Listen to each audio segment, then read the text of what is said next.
Rise of అమ్మ Jayalalithaa.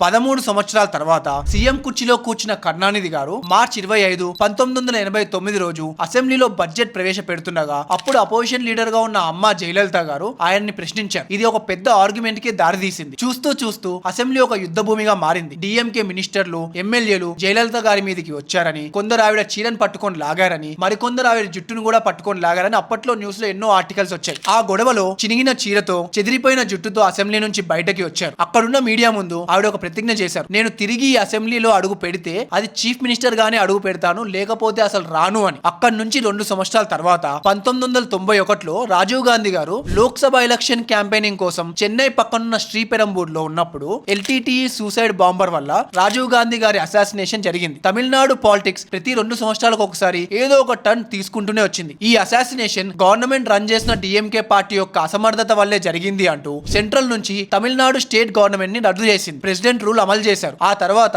Central లో కూడా గవర్నమెంట్ పడిపోయింది. కేవలం 5 నెలల్లోనే 1991లో ఇంకోసారి Tamil Nadu MLA elections and Lok Sabha elections కలిసి రావడం జరిగింది. అమ్మ జయలలిత గారు ఈసారి కాంగ్రెస్ పార్టీతో పొత్తు పెట్టుకొని ఒక పక్క రాజీవ్ గాంధీ గారిపై ఉన్న సింపతి వేవ్ ని యూజ్ చేసుకొని ఎవరు ఊహించని విధంగా 234 ఎమ్మెల్యే స్థానాలు ఉంటే అందులో 224 సీట్లు గెలిచారు. లోక్సభ స్థానాల్లో 39కి 39 గెలిచారు. డిఎంకే పార్టీ కేవలం 2 సీట్లు మాత్రమే గెలుచుకుంది. ఆ అవమానంతో కరుణానిధి గారు తాను గెలిచిన ఎమ్మెల్యే స్థానానికి కూడా రిజైన్ చేశారు. ఈ దెబ్బతో తాను చేసిన శపథం ప్రకారం జయలలిత గారు సీఎం గా అసెంబ్లీ ఎంటర్ అయ్యారు. ఒక సూపర్ పవర్ గా తమిళనాడుకే అమ్మగా మారిపోయారు. ఆ తర్వాత ఏం జరిగిందనేది నెక్స్ట్ వచ్చే ఎపిసోడ్స్ లో కవర్ చేద్దాం. కాంటెంట్ నచ్చితే ఫాలో కొట్టండి.